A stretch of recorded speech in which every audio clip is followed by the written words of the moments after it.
Good evening friends.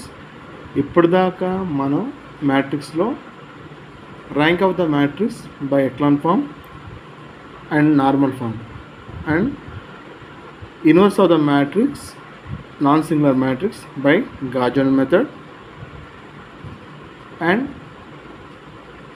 System of linear equation అని 3 టాపిక్లు చూసాం. ఈరోజు మనం డిస్కస్ చేసే టాపిక్ గాస్ ఎలిమినేషన్ మెథడ్. ఏంటంటే ఈరోజు మనం డిస్కస్ చేసే టాపిక్ ఏంటి? Gauss elimination method. అయితే ఈ గాస్ ఎలిమినేషన్ మెథడ్ అంటే ఏం చేస్తామంటే, మనం ప్రీవియస్గా చూసాం కదా సిస్టమ్ ఆఫ్ లీనియర్ ఈక్వేషన్స్లో ఏంటి?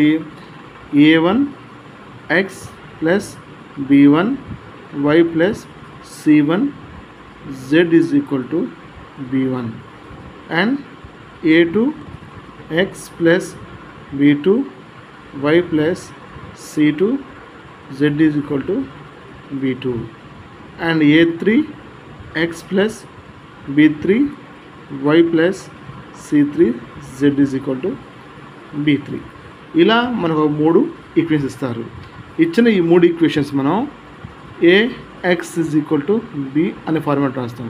ఇప్పుడు ఏ అంటే ఏంటంటే మనకి మ్యాట్రిక్స్ ఏంది? a1 b1 c1 a2 b2 c2 a3 b3 c3 and x అంటే ఏంది నాన్న?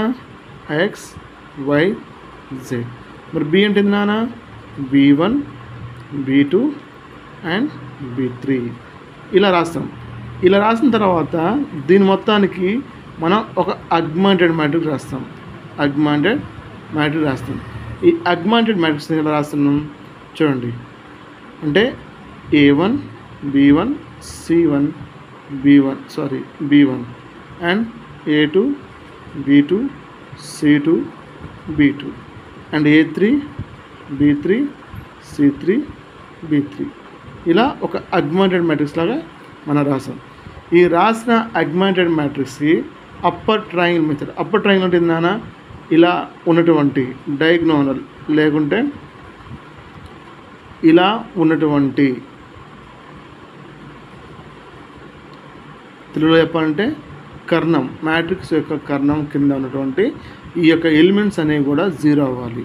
లేదంటే మన ఎక్లాన్ ఫామ్ లాగా ఈ యొక్క a2 element and a3 element and a4 యొక్క ఎలిమెంటు ప్రిన్సిపల్ యాక్సిస్కి బిలో ఉన్నటువంటి ఎలిమెంట్స్ కూడా అన్నీ కూడా 0 అయిపోవాలా. ఈ 0 అయిపోవడం కోసం మనం వీటికి ఒక రో ఆపరేషన్ అప్లై చేస్తాం. ఈ రో ఆపరేషన్ ద్వారా మాత్రమే మనం గాస్ ఎలిమినేషన్ మెథడ్ చేస్తాం. ఓకేనా? సో మనం ప్రాబ్లమ్స్లోకి వెళ్దాం. ప్రాబ్లంకి వెళ్తే మనకి ఇంకా నీట్గా అర్థమైంది. ఓకేనా? ప్రాబ్లం 1.